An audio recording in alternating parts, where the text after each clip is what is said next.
For most of motorcycling history, Kawasaki has been known for producing one of the most popular beginner bikes ever made, the Ninja 250. The Ninja 250 started out in 1986 as a small 249cc parallel twin bike. In fact, the pre-gen Ninja 250 was actually my first ever motorcycle and is the first bike for countless other riders out there. Over the years, Kawasaki updated their Ninja 250 a few times, most notably in 2008, it got a whole new look and made it more sporty and aggressive looking. But underneath all that plastic was still a carbureted 249cc engine that made just under 30 horsepower. In 2013, Kawasaki finally replaced their old Ninja 250 with a Ninja 300, which was modernized with fuel injection and new bodywork. Along with that, as the name suggests, displacement was bumped up to 296 cc's, and as a result, it made 39 horsepower, which was a 25% increase over the Ninja 250. And 5 years later, in 2018, Kawasaki replaced their Ninja 300 with a Ninja 400. Unsurprisingly, the Ninja 400 had 399 cc's of displacement and resulted in another increase of 10 horsepower, giving this little Ninja around 49 horsepower to the crank. And now in early November of 2023, Kawasaki revealed their all-new Ninja 500, and today we're going to talk about it. Now, the Ninja 500 is actually more of a Ninja 450 than a true Ninja 500, because inside this new modernized bodywork is the heartbeat of a 451cc parallel twin engine, which is only a 52cc bump from the previous Ninja 400. And in fact, this 500 uses the exact same steel trellis frame and suspension from the Ninja 400.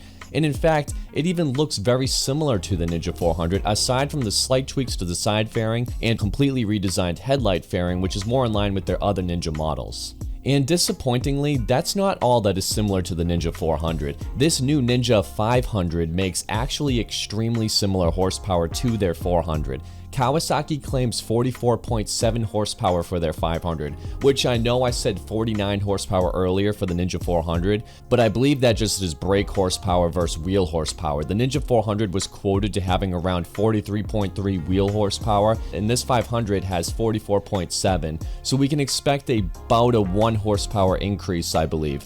But numbers are for nerds. What this really means is that the Ninja will most likely have a noticeable amount of low-end torque and more power at the bottom of the rev range rather than the top. Even though peak horsepower wasn't much different, it's not about peak, it's about what happens before that. And most importantly, this Ninja 500 will be Euro 5 compliant, which we all know supposedly kills top-end power. However, I would say a few simple modifications and emission deletes should open up this engine, making it a healthy amount of extra horsepower over its predecessor. Now, unusually, Kawasaki has actually offered 2 different trim levels for their Ninja 500. The standard trim gets a full LCD instrument panel, whereas the SE trim provides a TFT display, which will give you a USB-C power port and smartphone connectivity via Kawasaki's Vitology app.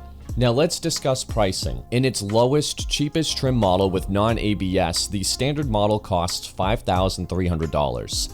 The price jumps up to $5,700 when you add ABS. Then the SE model comes standard with ABS, and the MSRP for that is $6,400. According to Kawasaki, for that extra $700 over the standard with ABS, you are getting a TFT display, an intelligent proximity activation start system, LEDs turn signals, a large windshield, a solo seat cover, frame sliders, tank pad, knee pads, and a radiator screen. And just for you guys that don't know, the Intelligent Proximity Activation Start System basically means that it has a proximity key that allows you to unlock the steering and start the bike without actually having to insert a key into the bike, which is pretty cool, but kind of gimmicky, I will admit. Now, if you are a track rider, I think getting the non-ABS standard model is perfect for $5,300, and you shouldn't be tempted to get the SE edition because although there is a lot of nice features that it comes with, ABS is more of an annoyance on the track and those extra features are not necessary. Now let's compare the Ninja 500 with another bike, the Honda CBR500.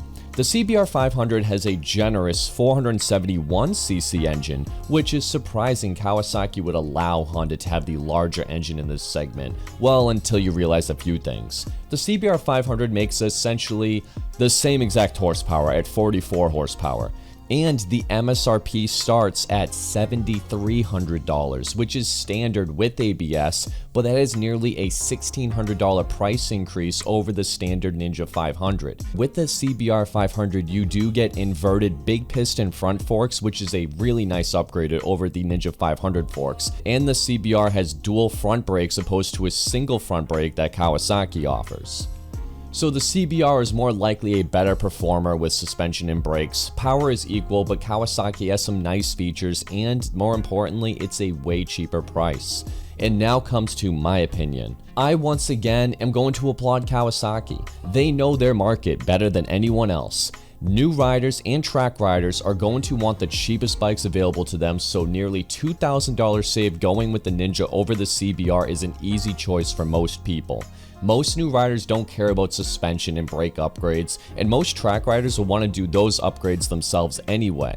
As for the aesthetic changes, I think Kawasaki did a really good job with the Ninja 500. It looks really aggressive, and you could easily confuse it for a larger bike, which is good if you are self-conscious about your displacement. Also, I can give Kawasaki a pass on their horsepower numbers not being any better because, again, Euro standards will kill top-end power. So the numbers are nearly the same and everyone is going to focus on that, but I guarantee you the dyno numbers will look a lot more in favor with the Ninja 500 over the 400.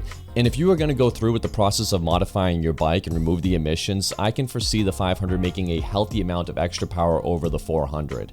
My only real nitpick is I do find it slightly annoying that Kawasaki only bumped it up 52 cc's and called it a 500. They keep creeping up with displacement that eventually all beginner bikes are going to be 500 cc's or above, which is still slow and manageable, but it kind of takes away from the playfulness of a beginner bike for a new rider. Also, Kawasaki knew they had to be Euro emission compliant, and keeping the same size engine would just result in less power, which would hurt sales as customers would just cling to their older Ninja 400s. Kawasaki made the best decision they could. I just wish they wouldn't call it a Ninja 500. Nitpicking, I know, but call it a Ninja 450 or something like that. Although I cannot fault Kawasaki for doing that. I know lots of manufacturers like to round up to the next number, so it's more of a marketing thing than anything else. Anyway, people will hate on this bike for not being different enough from the Ninja 400, but I believe Kawasaki knew the mission and kept to the script. They brought us a modernized, cheap beginner bike that looks great, and if you want to spend a little more money, you can get some really nice features.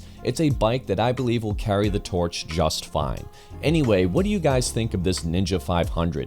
Do you think that Kawasaki has done a good job with the beginner class, or do you believe they should have done more? I'd be interested to know what you guys all think. Anyway, thank you all for watching, and I'll see you in the next one. It's a sick news for your little arrows out. Let me live my life, the one I'd better lead. All the blondes of fantasies, and we looked at them 11 ways. You said, look at me, I looked away, and you wrote the song I wanna play. Alright.